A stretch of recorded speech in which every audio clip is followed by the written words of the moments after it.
Silakan, selamat datang. Selamat datang di Asopa. Kembali, silakan Bu. Sebelum kita mulai acara ini, mari kita semuanya satukan niat untuk kita bersilaturahim sekaligus berkumpul bersama para pengurus DKM Asopa yang kita semuanya sudah berkumpul sebagai besar di sini dengan membacakan basmalah. Bismillahirrahmanirrahim. Bapak-bapak dan ibu-ibu rahimahumullah, sebagaimana saya sampaikan tadi bahwa pada malam hari ini tidak ada yang mungkin terlalu serius untuk dibicarakan. Namun demikian, saya selaku Ketua DKM merasa kangen gitu ya. Kangen sekali untuk berbincang-bincang, berdiskusi, dan juga bisa saling bertukar pendapat. Untuk kesempatan pada malam hari ini, sedianya saya akan menyampaikan secara khusus. Namun demikian, saya pikir ke Pak Bob dan ke Pak Sep tidak perlu Pak. Kita tidak perlu membahas tentang konsep yang akan kita laporkan di penghujung kepengurusan DKM Asopa di tahun ini. Ini mungkin juga bersamaan dengan timnya Pak Agung, karena beliau sendiri juga mungkin juga tidak akan terlalu lama lagi, mungkin mungkin di tahun depan akan memberikan laporan yang sama juga kepada para masyarakat tanggal 11 mungkin. Mungkin kita mohonkan kepada Pak Profesor Maksum Raji selaku pembina kami, mohon kiranya Bapak memberikan nasihat dan juga arahannya kepada kami. Kepada yang terhormat Pak Pembina, Pak Maksum Raji, silakan. Malam ini kita bisa bersilaturahim yang disampaikan oleh Pak Sandi tadi. Mudah-mudahan dengan semua anugerah ini kita tetap istiqomah menjalankan tugas-tugas yang diberikan jamaah pada umat. Kalau kita perhatikan, memang tahun ini sangat berbeda dengan 2 tahun yang lalu, baik itu kegiatan jamaah dan juga kehidupan dalam bermasyarakat. Kita sudah sampai kepada, mudah-mudahan ini bagian yang selalu kita tunggu, karena walaupun WHO menyatakan bahwa akhir dari COVID itu insight, katanya di depan mata. Namun demikian, kalau kita lihat kasus di Indonesia memang masih cukup tinggi, walaupun tingkat positivity rate-nya itu tidak menurun, tetapi memang masih di atas apa yang dipersyaratkan. Tapi antibodinya itu sudah dinyatakan hampir 98% penduduk Indonesia ini sudah memiliki antibodi. Yang menarik itu adalah yang belum pernah divaksin itu pun tinggi sekali antibodi. Belum pernah divaksin, begitu diperiksa antibodi terhadap COVID itu tinggi sekali.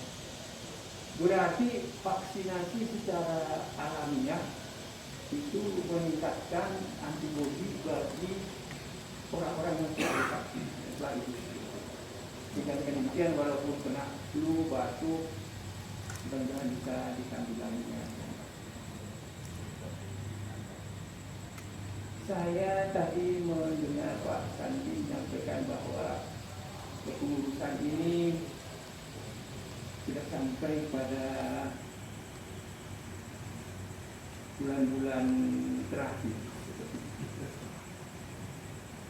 Kok saya belum melihat harus diganti ya? apakah tidak sebaiknya dilanjutkan.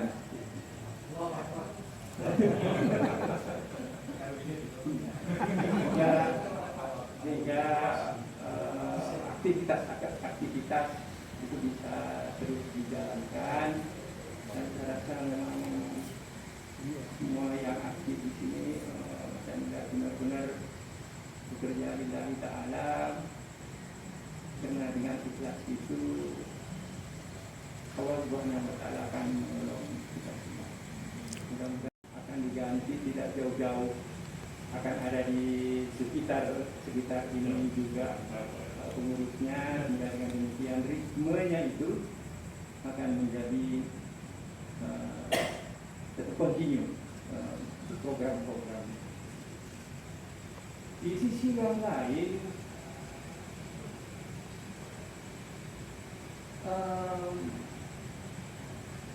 saya menilai semuanya berjalan dengan baik.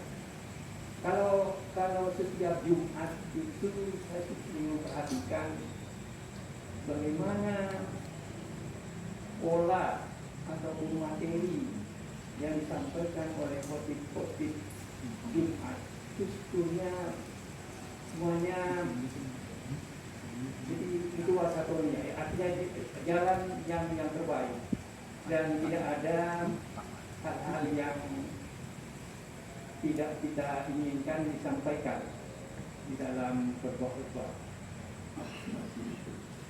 Jadi pemahaman kita rahmatan lil alamin berada di tengah-tengah, tidak terdampak ke kiri ataupun yang ke kanan misalnya, itu sesuatu hal yang baik sekali. Pemilihan khotib ini pun juga tetap bisa menjadi pedoman bagi kita, terutama di dalam memilih mana khotib-khotib yang bisa kita ajak untuk memberikan pencerahan kepada kelompok kita. Jangan sampai misalnya isi sofa lalu secara tidak menyadari bahwa sebetulnya ada khotib-khotib yang dengan keyakinannya masing-masing, dengan pemahamannya masing-masing, itu kita tidak bisa, sangat sulit kita sebetulnya untuk memilah yang mana yang baik, yang mana yang tidak. Pada dasarnya apa yang telah kita lakukan, apa yang saya perhatikan selama beberapa tahun ini, semuanya berjalan dengan demikian. Juga program-program yang dilaksanakan itu sebenarnya juga tetap dipertahankan, dan mudah-mudahan bisa ditingkatkan. Hanya dari masjid inilah potensi kekuatannya umat Islam itu bisa disatukan dan bisa mengatasi semua keadaan. Itu keyakinan saya, Pak. Ini mudah-mudahan saya dikoreksi kalau mungkin saya keliru. Nah, karena potensi ini sangat besar, salah satunya adalah ketika kita sedang dalam kondisi COVID, justru kita bisa membangun masjid ini, Pak. Salah satu contohnya begitu. Jadi tidak ada ceritanya sampai tidak bisa membangun masjid ini. Bahkan kita bisa membangunnya persis sebelum kegiatan Ramadan di tahun ini. Sehingga keharapan dan juga potensi ini yang saya lihat, saya yakin gitu. Apalagi ini didukung para ibu-ibunya begitu di depan, bisa bersatu padu dengan para bapak-bapaknya untuk bisa menjaga situasi kebaikan untuk kita semuanya ini tetap terpelihara dengan baik. Wabil khusus mungkin kita tetap menjaga supaya peribadahan kita kepada Allah Subhanahu wa taala tidak terganggu, terutama di dalam melaksanakan kegiatan ibadah rutin dan harian yang harus nanti kita tegakkan, karena ini merupakan perintah dari Allah Subhanahu wa taala. Permasalahan lain mungkin yang dari masalah politik tadi mungkin tidak perlu saya memahaminya, namun demikian secara politik yang sudah dilarang di Al-Quran sudah sangat jelas ya. Bagi kita umat Islam, kita sebaiknya harus bisa lebih mawas diri lagi, terutama kepada diri kita dan juga keluarga kita serta saudara-saudara kita yang tinggal bersama berdekatan ini, dalam satu lingkungan kita harus senantiasa bisa saling menjaga. Jadi untuk bidang keamanannya seperti itu. Nah untuk keselamatannya tadi mungkin kami menghimbau juga mungkin kepada Pak Agung selaku Ketua RW, kalau memang sudah ada himbauan kita bisa merapatkan barisan untuk tadi mungkin untuk program-program keamanan ketahanan pangan yang sudah diinfokan oleh pemerintah, sebaiknya kita bisa juga mendukung Pak. Mungkin kita bisa nanam tanaman apa yang bermanfaat gitu.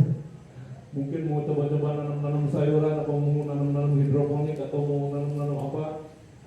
Dan juga tentunya di acara Jumat Berkah kita ini kalau bisa lebih ditingkatkan lagi gitu. Mana Pak Ali belum aja menjaga rokok nih. Gimana Pak Ali? Itu Jumat Berkah Pak sama Pak Juri, Pak Marjuki. Ini juga mudah-mudahan bisa ditingkatkan lagi. Bahkan mungkin tanpa harus jauh-jauh di masjid ini kalau kita gelar makanan sekian banyak pasti tidak akan kemana-mana, jamaah dari luar pasti akan datang ke sini. Dan itu mungkin yang kita harapkan bisa berbagi dengan lingkungan dan kita juga bisa memohonkan berkahnya tadi dari banyaknya sedekah yang diberikan oleh para jamaah Asofa sehingga akhirnya semuanya bisa saling membantu tadi. Kesulitan sendiri seperti yang kita tahu di lingkungan kita ini kalau situasinya banjir memang sudah tidak bisa tertahan lagi ya Pak. Saat ini cuaca ini kan sudah semakin aneh.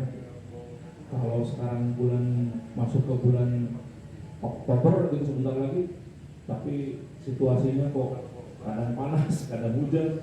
Jadi sudah ada pergeseran cuaca yang berdasarkan dengan musim, jadi sudah bergeser. Nah, kerawanan-kerawanan ini masih ada di kita, mungkin karena cuaca yang kurang baik, ada situasi dari cuaca yang juga mungkin bisa mengganggu kita, atau juga mungkin ada terdampak karena cuaca, terutama mungkin dari hujan dan banjir, karena rob juga, karena air laut permukaannya sekarang semakin tinggi, Jakarta kelihatannya semakin lama semakin tenggelam gitu. Ini juga hal-hal yang menjadi satu perhatian kita di masa akan datang. Kemudian yang salah satunya yang ingin juga saya sharing di sini, saya masih belum berhasil untuk bisa menggerakkan perekonomian jamaah lewat program-program yang ada sekarang ini. Sepertinya belum berhasil. Inovasi, ada kreativitas yang ingin dicoba diangkat dari para jamaah yang ada di sini untuk bisa menggairahkan perekonomian kesejahteraannya para jamaah Masjid Asofa. Alangkah baiknya dimulai. Ini satu hal yang mungkin bisa dikerjasamakan atau mungkin di K3S kan begitu, kita komunikasikan, kita koordinasikan, kita kerjasamakan dan juga kita silaturahimkan. Beberapa laporan kemarin yang disampaikan baik oleh Pak Tulik, kemudian Pak Samsul dan Pak Bambang yang baru pulang kegiatan pelatihan DKM Pusito ya oleh pemerintah daerah Pemkot Depok, ternyata berbuah sangat baik, atau informasi yang balik juga kepada saya yang saya dengar langsung dari Pak Tulik terutama sangat baik. Dan ternyata Asofa sudah banyak memenuhi persyaratan ya Pak Tulik ya. Sudah bukan tanpa ini lagi, sudah bukan tanpa keterangan lagi. Asofa sudah punya nomor seri, masjid sudah terdaftar di Pemkot Depok.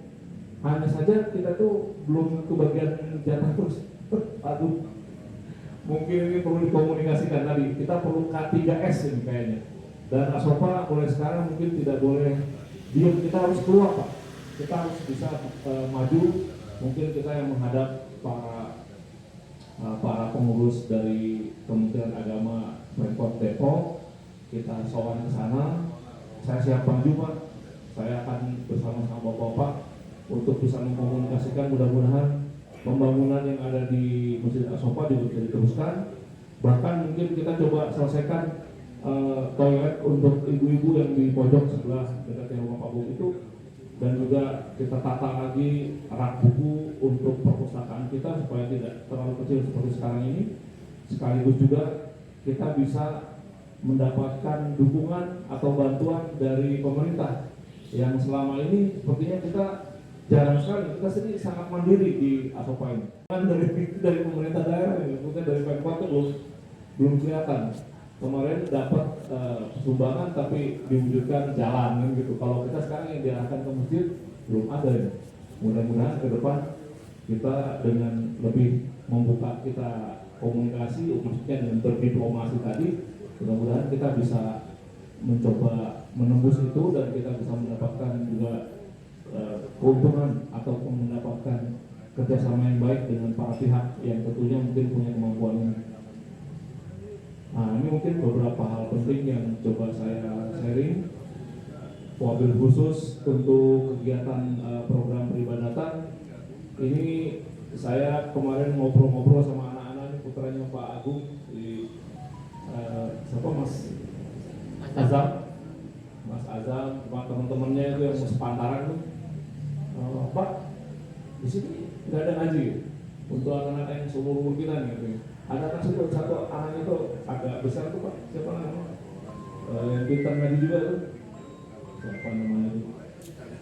Pak Rehan ya, yang agak besar gitu. Temennya, iya. Kalau boleh Pak, kita ikut ngaji dong kayak bapak-bapak. Ya saya bilang boleh lah. Kalau mau kita bikin satu kelas khusus buat kalian ya. Iya Pak, kita ini berapa orang kita masuk namanya Pak Heri itu udah ada tuh. Dia satu grup itu bermain semua ini. Kelihatannya ini potensi juga mungkin untuk coba ini Pak Jeffrey, kita tawarkan mungkin semacam grup anak-anak gitu yang bisa diarahkan supaya anak-anak juga belajar Qurannya lebih baik lagi. Kita belum bisa membangkitkan potensinya. Anak-anak masih sudah beranjak dewasa, bahkan beberapa di antaranya sudah pada bekerja. Nah ini mungkin saatnya kita harus merubah jurus kayaknya nih, anak-anak yang sudah mulai dewasa ini harus sudah mulai dibekali dengan persiapan untuk berkeluarga mungkin kalau menurut saya. Sehingga para bapak yang ada di sini dan ibu mungkin bisa memberikan bekal yang terbaik mungkin untuk para anak-anaknya yang sudah, para pemuda yang mungkin menjelang menikah ini, sehingga nanti mereka ketika dengan dengan cita-citanya harus dan terpaksa harus meninggalkan tanah kelahirannya ataupun kampung halamannya di Puri ini, mereka sudah punya cukup bekal gitu. Dan saya juga berharap dan memohon kepada para bapak dan ibu semua, kiranya bisa bersama-sama untuk meluangkan waktu, tenaga dan pikirannya di sektor ini juga. Karena apa artinya saya kalau tidak didukung oleh para bapak-bapak dan ibu-ibu semua. Jadi mudah-mudahan kalau kita sudah coba di tahun-tahun mendatang gitu, atau mungkin kesempatan yang berikutnya di tahun ini pun kita akan coba kembali untuk kita bangkitkan.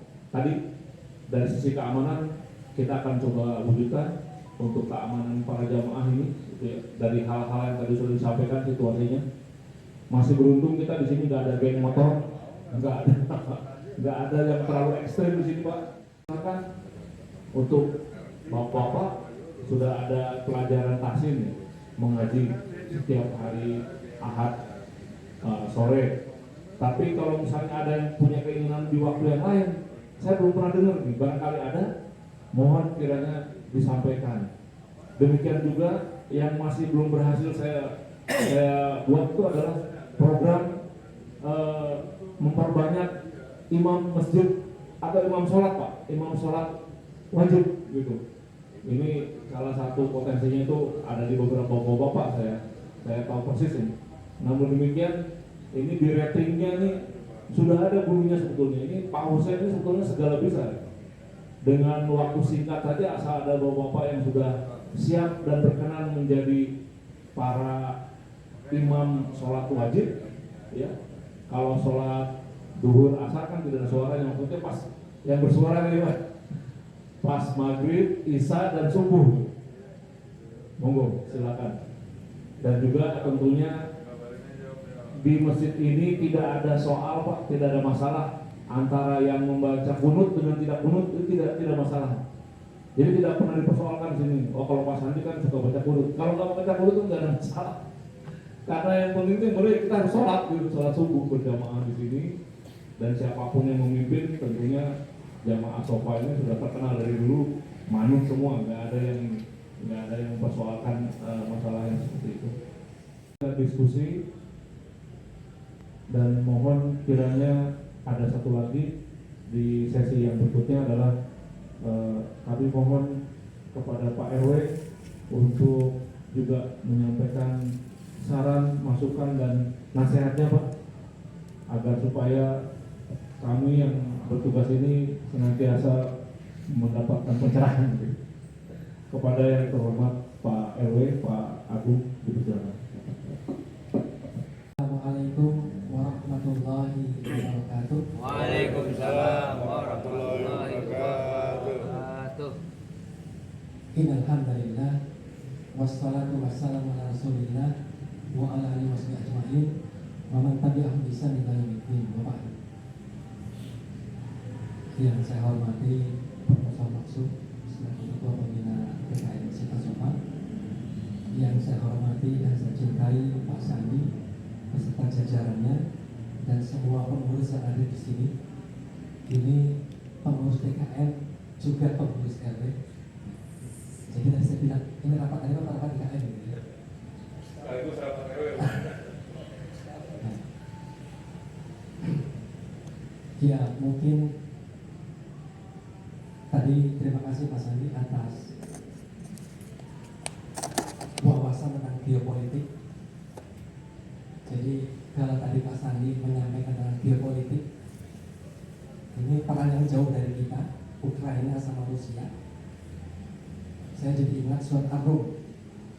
Surat Ar-Rum itu bicara tentang perang Romawi dengan Parsi. Padahal surat Rum itu surat yang turun di Mekah. Dia termasuk ayat Makkiyah, surah Makkiyah. Dan kondisi ketika di Mekah itu, kondisi umat Islam itu belum kuat.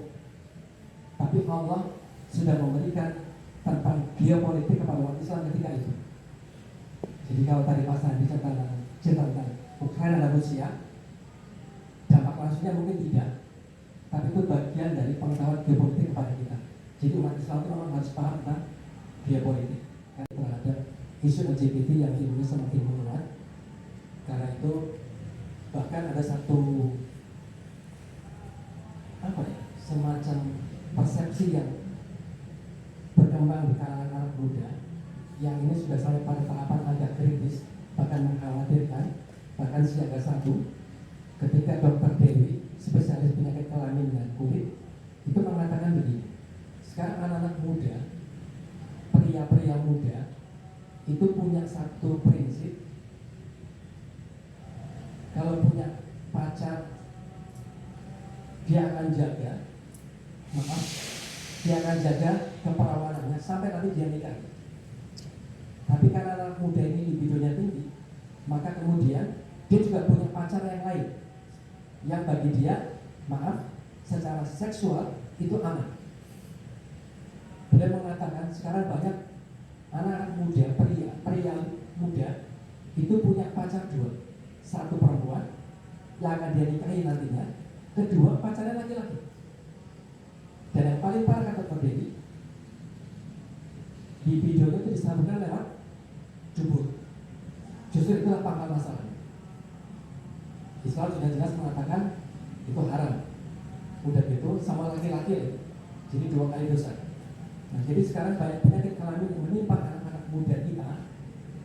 Penyakit kelamin karena dia berhubungan dengan pacarnya yang sejenis, karena dia berprinsip dengan pengetahuan yang sangat minim bahwa kalau dia menyalukan hasrat seksualnya pada laki-laki itu aman, tidak akan ada yang hamil. Tapi ternyata dia memang punya penyakit kelamin.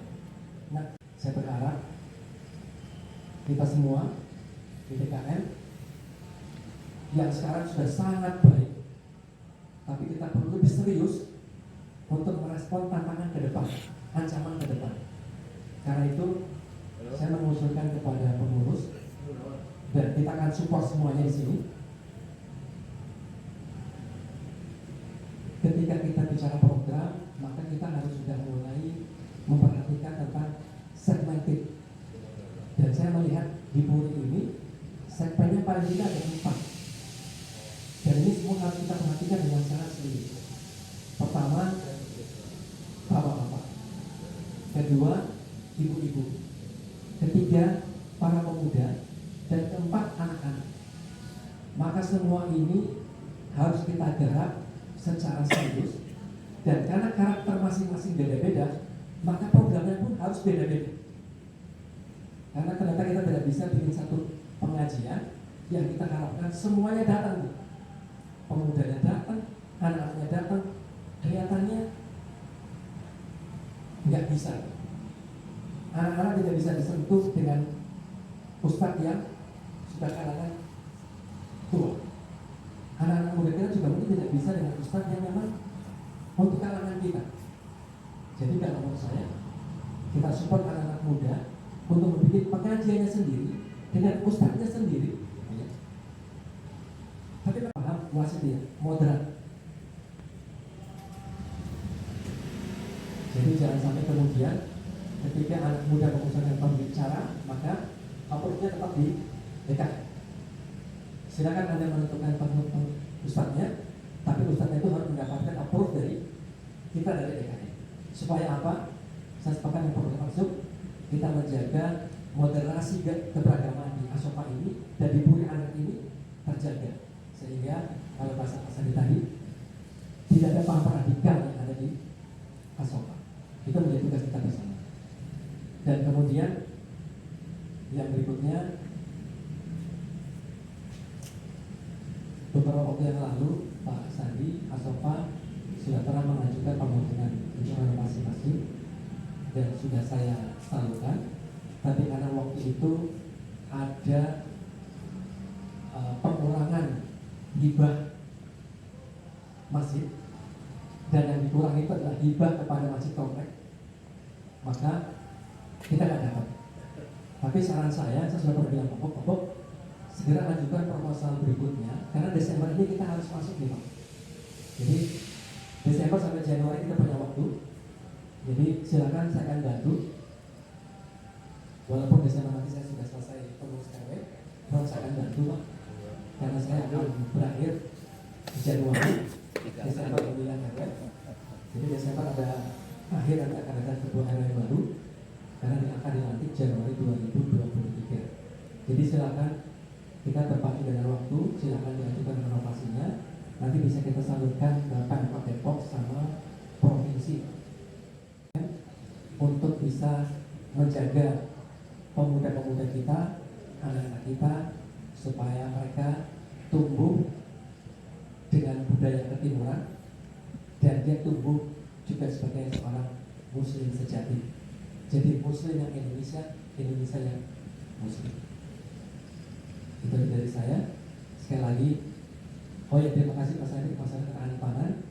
Ini akan kita sampaikan rekomendasi berikutnya.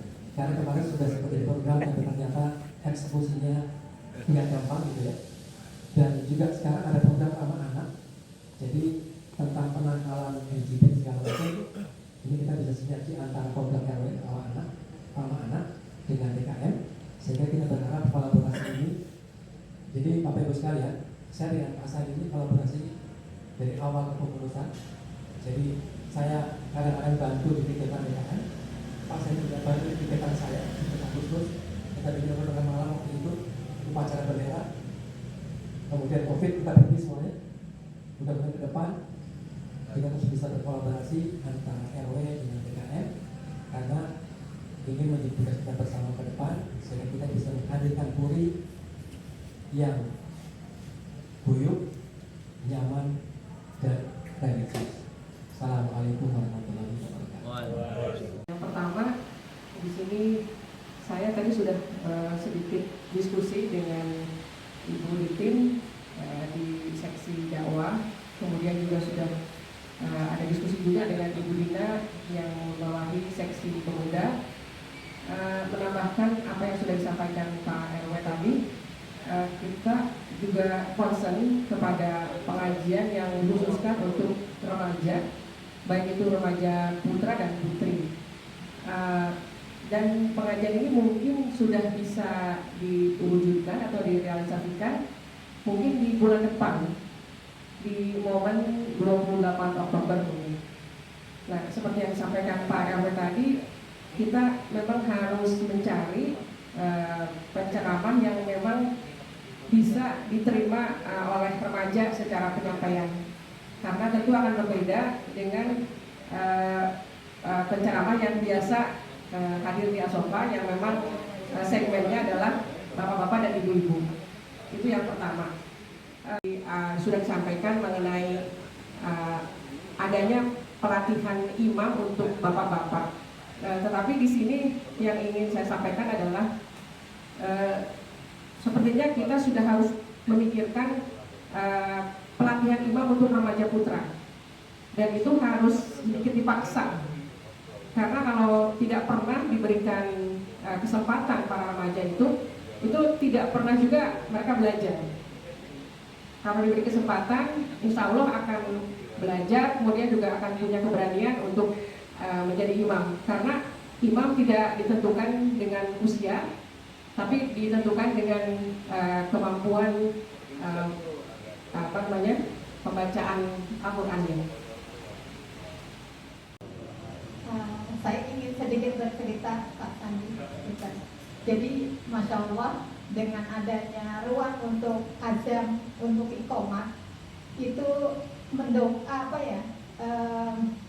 kayak jadi pemicu ya, jadi pendorong dia untuk ke masjid gitu.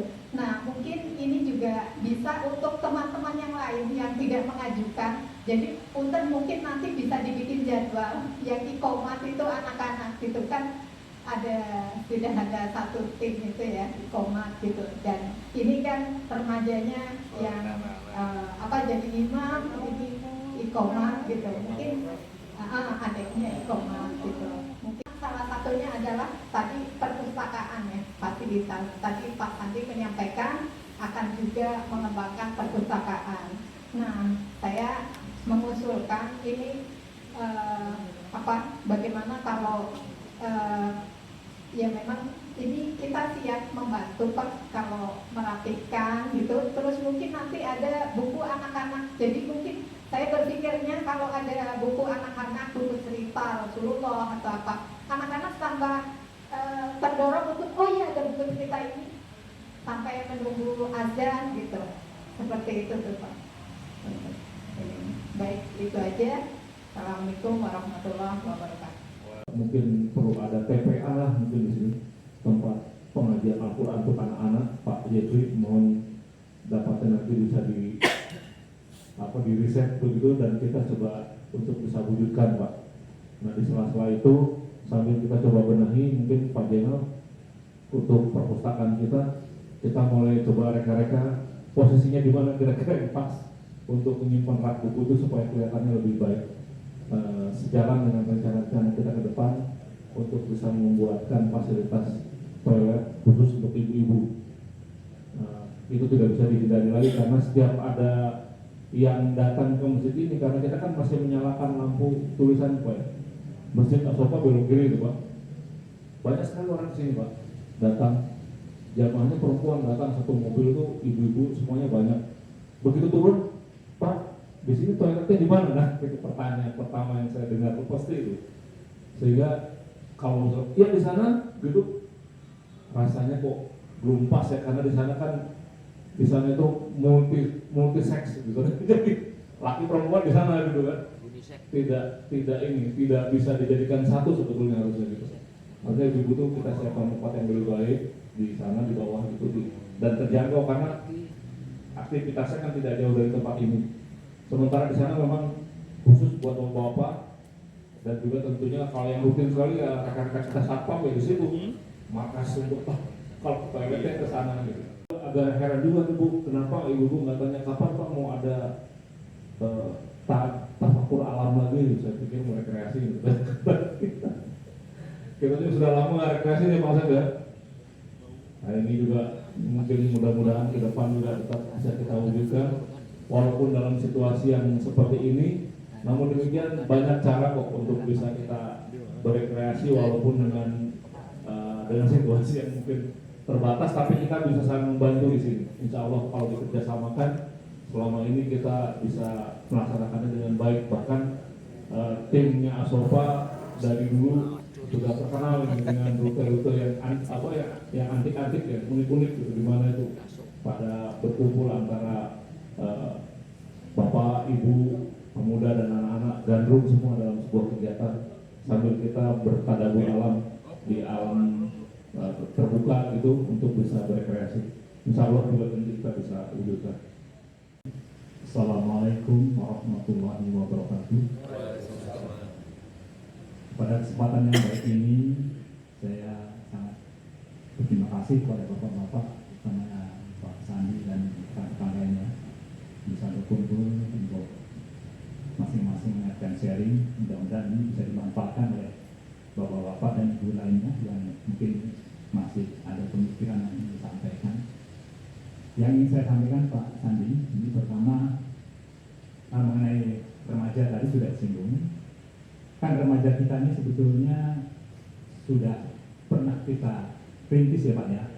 Mulai tahun 2018, 2019 itu ada semacam pengenalan selain silaturahmi juga pada Al-Quran, juga ada ilmu IT lah yang dibagikan. Nah, sekarang setelah berkembang sekian tahun, memang anak-anak kita sudah ada yang bekerja. Ini kita ambil positifnya saja. Memang anak-anak kita sekarang semakin sibuk keluar.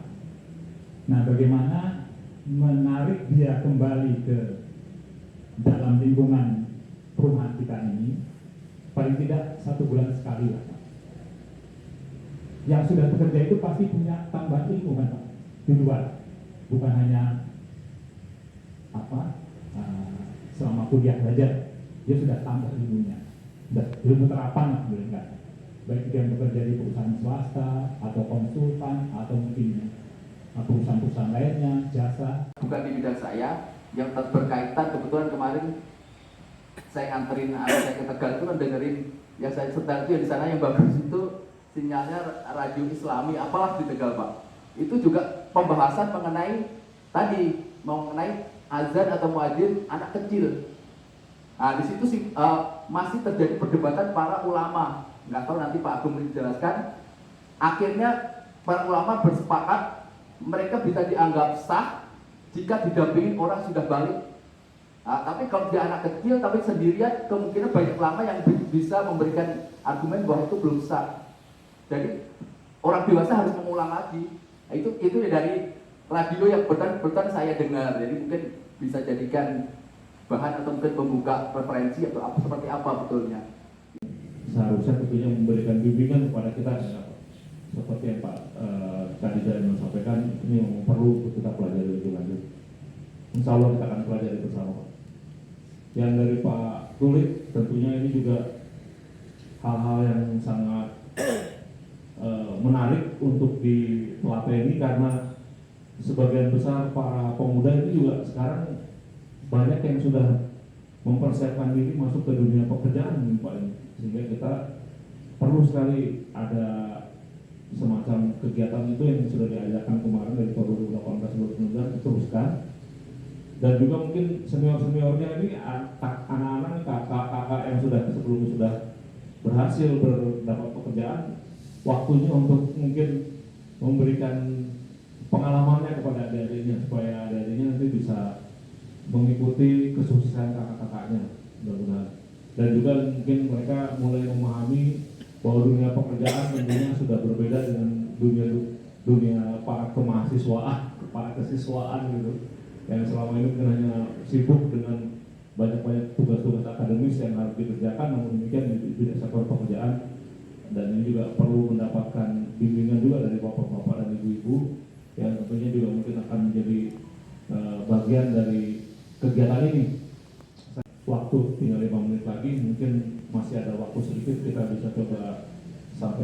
mungkin kepada Pak Asep, Pak Bob, Pak Wahyunal dari sisi keuangan, dari sekretariatan, atau ada yang akan khusus disampaikan? Silakan. Assalamualaikum warahmatullahi wabarakatuh. Waalaikumsalam. 3 hal yang ingin saya sampaikan adalah, pertama, mari kita bersyukur kepada Allah. Apapun yang ada di masjid ini adalah rahmat Allah dan aset yang perlu kita jaga. Saya sudah sampaikan kepada beberapa yang mungkin lebih muda dari saya, bahwa satu kekayaan di masjid ini adalah persatuan, moderasi. Saya ulang-ulang ini karena ini salah satu ketahanan akidah kita. Kalau Pak Sandi tadi bicara tentang ketahanan pangan, Pak Maksud tentang bagaimana ketahanan kesehatan, maka yang lebih penting dari semua itu adalah bagaimana ketahanan dalam bidang akidah kita, terutama persatuan.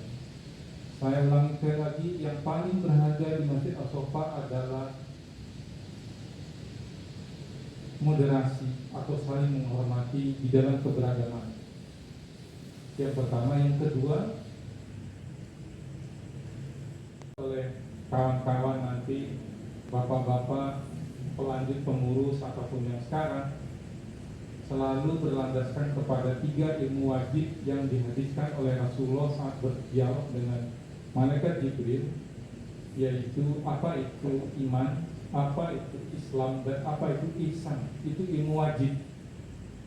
Jadi buat Pak Jeffrey, buat ibu-ibu ataupun para penyusun pengajian, mungkin juga kombinasi dari ilmu muamalah yang Pak Budi katakan tadi, selalu tarik materi pengajian itu kepada akidah, kepada keislaman, terutama fikih. Banyak orang mungkin nggak ngerti juga fikih sekarang. Yang kedua tentang akhlak, yaitu ihsan. Jadi itu ilmu wajib yang harus ditegakkan siapapun pengurusnya di sini, ya kan? Itu menurut saya penting. Kemudian yang ketiga adalah benar program-program yang tadi Pak Tuli katakan itu adalah salah satu untuk menarik remaja atau pemuda. Jadi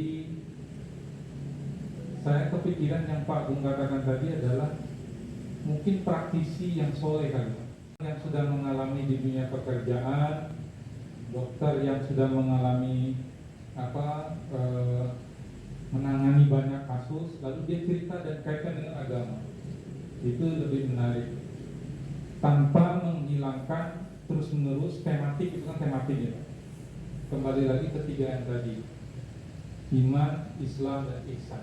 Itu yang 3 hal yang menurut saya perlu kita jaga. Aset pertama, persatuan, persaudaraan. Kalau kita di masjid ini udah pecah, udah punya geng, udah punya blok-blokan, udah, itu modal kita habis, Pak. Saya beberapa kali bertemu dengan beberapa ulama. Sekarang ini yang dibutuhkan persaudaraan kita, persatuan kita, bukan kepintaran kita. Banyak orang pintar sendiri pecah, ya, baik geopolitik apapun menghadapi pandemi. Jadi persatuan. Yang kedua tadi adalah iman, Islam, ihsan, akidah, tentang fikih, dan tentang akhlak. Semua kurikulum di sini itu dibangun. Karena kalau mungkin agak aneh, orang udah maju kok bicara tentang fikih, tapi itulah basic ketahanan kita. Kalaupun terjadi perang, itu adalah ilmu-ilmu dasar yang perlu kita pakai. Membangkitkan lagi semangat untuk terus bisa belajar, dan harapan kita akan arahkan kepada 3 faktor ini yang disampaikan Pak Asep tadi. Kita akan tetap jaga dan akan tetap kita coba kembangkan menjadi sebuah unggulan dari Masjid As-Sofa ini. Selain itu mungkin tadi dalam berkreasi dan juga beraktivitas, kita belum punya unggulan ini. Mungkin ada perlu kita pikirkan kira-kira apa ciri khas di kampung Guri. Mungkin boleh lah Pak, kita coba nanti bicarakan sama anak-anak remaja juga atau para pemuda, apa kira-kira yang paling tepat untuk bisa kita jadikan apa ini sebagai bagian dari kebersamaan kita dan juga di produk unggulannya di RW 11 maupun Masjid Asofa ini. Itu mungkin Pak Asep ya. Pak Wali masih ada? Cukup? Baiklah, mungkin Bapak-Bapak yang masih ada Pak, Bapak apa? Cukup? Baik. Alhamdulillah. Bapak-bapak dan ibu-ibu, kalau tidak keberatan dengan disampaikannya tadi kesimpulan apa yang sudah disampaikan terakhir oleh Pak Agung dan juga Pak Asep, maka untuk malam ini kita coba sampai di sini dulu mungkin kegiatannya berdiskusinya, dan mohon diberikan kesempatan di waktu mendatang mungkin tidak terlalu lama dari pertemuan malam ini untuk menindaklanjuti apa-apa mungkin yang ingin disampaikan, tapi kalau bisa sudah berbentuk sebuah konsep sederhana untuk bisa mewujudkannya tadi. Insya Allah. Waktu sudah menunjukkan pukul 9:05, saya mohon maaf ini lewat 5 menit dari jadwal yang saya sudah coba tentukan, dan kita sudah bersyukur alhamdulillah mendapatkan banyak hikmah sekaligus mendapatkan banyak wawasan dari rekan-rekan semuanya. Mari kita tutup pertemuan ini dengan doa majelis. Subhanakallahumma wa bihamdika asyhadu an la ilaha illa anta astaghfiruka wa atubu ilaik. Saya mohon maaf apabila dalam menyampaikan pesan-pesan ataupun memandu acara ini ada kurang